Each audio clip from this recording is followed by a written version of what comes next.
Good morning students. हम आपका chapter पढ़े थे, chapter 6 physical and chemical changes. हमने ये देखा था फिजिकल चेंजेस कौन से होते हैं, केमिकल चेंजेस कौन से होते हैं। फिजिकल चेंजेस वो होते हैं जो कि रिवर्सेबल होते हैं, उनको हम रिवर्स करके पहले वैसे ही बना सकते हैं। इसके साथ साथ फिजिकल चेंजेस में कोई भी न्यू सब्सटेंस फॉर्म नहीं होता। जैसे मोमबत्ती का जलना, ये एक फिजिकल चेंज है। रबर बैंड को जब हम खींचते हैं तो जिसमें जो चेंज आता है वो एक फिजिकल चेंज है। केमिकल चेंजेस वो होते हैं जिसमें कोई नया सब्सटेंस फॉर्म हो जाता है, और जो केमिकल चेंजेस होते हैं उनको हम वापस पहले जैसा नहीं कर सकते। इस सेशन में हम रस्टिंग ऑफ आयरन के बारे में पढ़ेंगे। रस्टिंग ऑफ आयरन से मतलब है कि जो लोहा होता है, आयरन जो होता है, उस पर जो जंग लग जाता है उसको हम बोलते हैं रस्टिंग। रस्टिंग हो जाना, जंग लग जाना। Rusting of iron. Let us get back to rusting. This is one change that affect iron articles and slowly destroy them. जो रस्टिंग होती है, इसकी वजह से जो आयरन आर्टिकल, लोहे की जो चीज़ें होती है वो बहुत ख़राब हो जाती है। Since iron is use in making bridges, ships, cars, trucks, bodies and many other articles, the monetary loss due to rusting is huge. बहुत सारे मॉनेटरी लॉस होते हैं हमको रस्टिंग की वजह से। जो आयरन में जो जंग लग जाती है, बहुत सारी ऐसी चीज़ें ख़राब हो जाती है, जैसे शिप्स, कार्स, ट्रक में बहुत सारी ऐसे आर्टिकल्स होते हैं जिसमें जंग लगने से वो चीज़ें ख़राब हो जाती है, हमें बहुत ज़्यादा मॉनेटरी लॉस होता है, बहुत ज़्यादा नुकसान झेलना पड़ता है। The process of rusting can be represented by the following equation. Rusting की जो प्रोसेस है, लोहे को जो जंग लगने वाली प्रोसेस है, हमें इस इक्वेशन से बता सकते हैं। क्या होता है, जंग कब लगती है? जब ऑक्सीजन की कांटेक्ट में, एयर की कांटेक्ट में, ऑक्सीजन की कांटेक्ट में और पानी के कांटेक्ट में कोई भी लोहे की वस्तु आती है तो उस पर जंग लगना स्टार्ट हो जाती है, क्योंकि एक रिएक्शन होती है। रिएक्शन हम देखते हैं, आयरन प्लस ऑक्सीजन। आयरन में जब ऑक्सीजन और वाटर का कांटेक्ट में आती है, ऑक्सीजन का केमिकल फार्मूला है O2 और वाटर का केमिकल फार्मूला H2O। तो जब आयरन का जो भी कोई भी आर्टिकल होता है वो अगर ऑक्सीजन और वाटर के कांटेक्ट में आता है तो क्या होने लग जाता है, उसके ऊपर ब्राउन ब्राउन एक कोटिंग आने लग जाती है, एक आयरन ऑक्साइड फॉर्म होती है Fe2O3। वो जो होती है वो रस्ट होती है, वो जंग होती है। तो इस रिएक्शन की वजह से रस्टिंग होती है। रस्टिंग कब होती है? जब आयरन आर्टिकल ऑक्सीजन और वाटर की कांटेक्ट में आता है। तो for rusting the presence of both oxygen and water और water vapour is essential. In fact if the contact of moisture in air is high, which means if it is more humid, rusting becomes faster. और ये भी कहा जाता है कि अगर वातावरण में जो उमस है, उमस मॉइस्चर बहुत ज़्यादा होता है तो वहाँ उन जगहों पे रस्टिंग बहुत ज़्यादा होती है। जैसे जो कोस्टल एरियाज़ होते हैं वहाँ पर रस्टिंग के चांसेस बहुत कम होते हैं, लेकिन जो डेजर्ट्स वाले एरियाज़ होते हैं वहाँ पर रस्टिंग इतनी ज़्यादा नहीं होती। ऐसा इसलिए होता है क्योंकि वहाँ पर मॉइस्चर कम होता है। डेजर्ट्स में मॉइस्चर कम होता है, पानी की मात्रा कम होती है एनवायरनमेंट में, और इसी वजह से कोस्टल एरियाज़ में जहाँ पर पानी की मात्रा ज़्यादा होती है वहाँ पर बहुत ज़्यादा जंग लगने की खतरा होता है।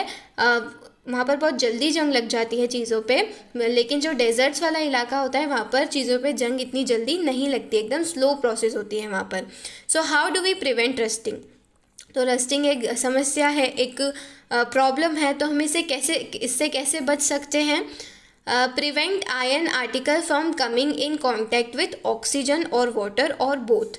क्या कर सकते हैं? सबसे पहले तो हम ये कर सकते हैं कि आयरन क्यों रस्ट होता है अगर वो ऑक्सीजन और वाटर के कांटेक्ट में आए तो हम पहली बात तो ये कर सकते हैं कि उसको ऑक्सीजन और वाटर के कांटेक्ट में ही नहीं आने दें। लेकिन अब ऐसा तो पॉसिबल नहीं है, ऑक्सीजन तो हर जगह है और आयरन जहीं पर भी रहेगा वहाँ पर ऑक्सीजन चली जाएगी और उसको रस्ट लगने के चांसेस हैं। तो इसकी जगह और क्या कर सकते हैं? One simple ways to apply paint और ग्रीस।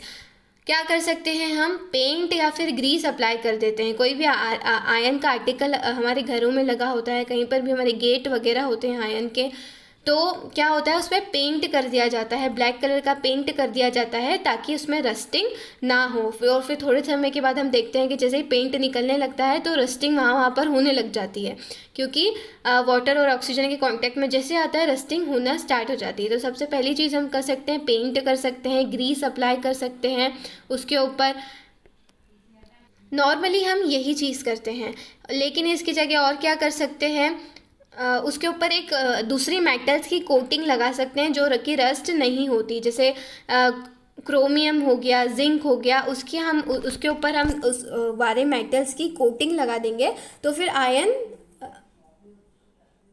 रस्ट नहीं होगा।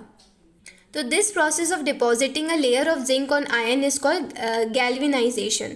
तो जो कभी कभी क्या होता है कि आयन पे जिंक की एक परत लगाई दी जाती है ताकि उस पर जंग जो होती है वो ना जमे, रस्टिंग ना हो, और इस प्रोसेस को क्या बोलते हैं? गैल्वेनाइजेशन।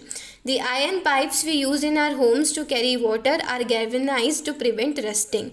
जो हम आयन के पाइप हमारे घरों में जो लगे होते हैं, जो हम यूज़ करते हैं, वो उनमें नॉर्मली जंग इसलिए नहीं लगती क्योंकि उस पर क्या होता है? जिंक की एक कोटिंग होती है, ठीक है। वो गैल्वेनाइज्ड होते हैं, इसलिए वजह से उनमें जंग नहीं लगती और हमारा जो पानी होता है वो आराम से पास ऑन होता रहता है बिना किसी जंग के डिपॉजिट्स के। You know that ships are made up of iron and a part of them remains under water.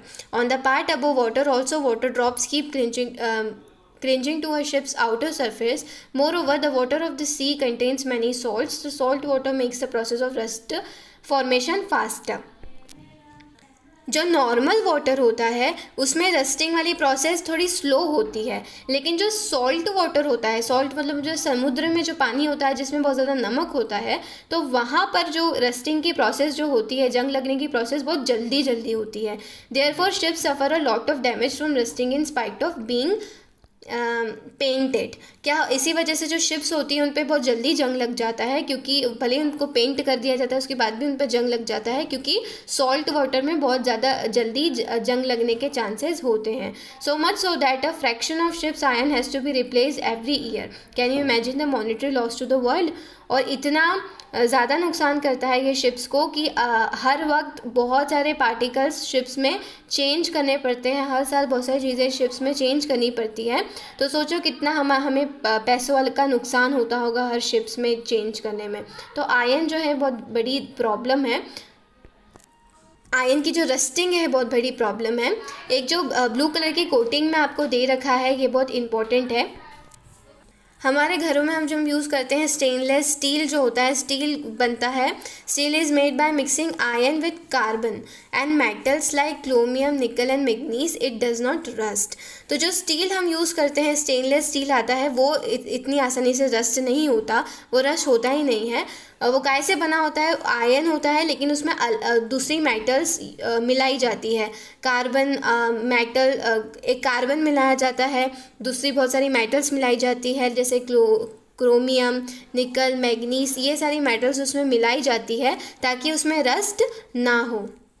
तो जो रस्टिंग वाला प्रोसेस है वो कंप्लीट हो गया है। हमने देख लिया है कि रस्ट से बचाने के लिए हम क्या क्या कर सकते हैं। अब जो सेकंड टॉपिक है आपका वो है क्रिस्टलाइजेशन। ये लास्ट टॉपिक है crystallization. In class 6th you have learned that salt can be obtained by evaporation of sea water. The salt obtained in this manner is not pure and crystals are small. The shape of the crystal cannot be seen clearly. हमने जो crystallisation क्या process होती है, जो हम समुद्र के पानी से जो सॉल्ट बनाते हैं ना, salt can be contain evaporation of sea water. समुद्र के पानी से हम जो सॉल्ट बनाते हैं उस प्रोसेस को हम क्रिस्टलाइजेशन बोलते हैं। क्या होता है उस प्रोसेस में कि जो भी सी वाटर होता है उसका जो पानी इवोपरेट कर देते हैं तो जो नमक नीचे बचता है, ठीक है। तो ये क्रिस्टलाइजेशन वाली प्रोसेस से ही होता है। इसमें क्या होता है कि सॉल्ट को हम सी वाटर से ऑब्टेन करते हैं। It is a example of physical change. तो ये कौन सा चेंज है या याद रखने वाली बात है, ये क्रिस्टलाइजेशन एक फ़िज़िकल चेंज है।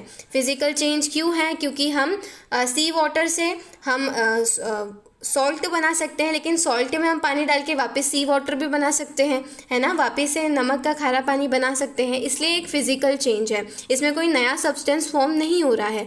लेकिन जो गैल्वेनाइजेशन है, गैल्वेनाइजेशन जो हम जिंक की परत लगा देते हैं आयन पे, वो क्या है? वो एक केमिकल चेंज है, ठीक है। तो गैल्वेनाइजेशन एक केमिकल चेंज है, क्रिस्टलाइजेशन एक फ़िज़िकल चेंज है। एक एक्टिविटी आपको दी है, एक्टिविटी 6.9। इसमें क्या करा है, क्रिस्टल फॉर्म करने की कोशिश करी है। कैसे क्या करा है, take a cup full of water in a beaker and add a few drops of dilute sulphuric acid. एक बीकर लेना है, उसमें हमें पानी लेना है और उसमें हमें थोड़ा सा ड्रॉप्स डालनी है, थोड़ी सी बूंद डालनी है डाइल्यूट सल्फ्यूरिक एसिड्स की। उसके बाद हमें उसे गर्म करना है। जब ये बहुत ज़्यादा उबलने लग जाएगा उसके बाद हमें इसमें क्या ऐड करना है, कॉपर सल्फेट पाउडर आता है, ठीक है। उस पाउडर को धीरे धीरे करके हिलाते हिलाते हमें उसमें डालना है। तो हम डालते जाएंगे तो एक पॉइंट ऐसा आ जाएगा कि और ज़्यादा हम पाउडर नहीं डाल पाएंगे, पूरी तरीके से वो पाउडर से भर जाएगा, पूरी तरीके से डिज़ोल्व हो जाएगा, उसमें हम और पाउडर ऐड नहीं कर सकते, ठीक है। उसके बाद हम क्या करेंगे, एक फ़िल्टर से उसे उस सॉल्यूशन को क्या करेंगे, फ़िल्टर कर लेंगे, छान लेंगे। अलाउ इट टू कूल, और से फिर ठंडा होने देंगे। उसे बिल्कुल भी हमें डिस्टर्ब नहीं करना है, जब वो ठंडा होगा उसमें बिल्कुल भी हमें डिस्टर्ब नहीं करना है। उसके बाद हम जब देखेंगे तब हम ये देखेंगे कि you can see the crystal of the copper sulphate. जब ये ठंडा हो जाएगा तब हम देख सकेंगे एक कॉपर सल्फेट के छोटे छोटे क्रिस्टल बन गए हैं, ठीक है। एक छोटा डल्ले जो बोलते हैं हम उसको, ऐसे क्रिस्टल्स बन गए हैं। If not wait for some time, अगर ऐसा नहीं हुआ है तो थोड़ी देर और रुकिए, हो जाएगा। तो जो एक्टिविटी है ये कौन सी थी, फिजिकल चेंज की एक्टिविटी थी। तो हमने इस पूरे चैप्टर में क्या पढ़ा, एक तो फिजिकल चेंजेस पढ़ा और केमिकल चेंजेस पढ़े। अब आपको क्या बोला है कि आपके आसपास भी इतने बहुत सारे चेंज होते हैं, उन सबको ऑब्जर्व करिए और ये सोचिए कि वो केमिकल चेंज है या फिर फिजिकल चेंज है। आई होप आपको चैप्टर समझ आया होगा। Thank you and have a nice day.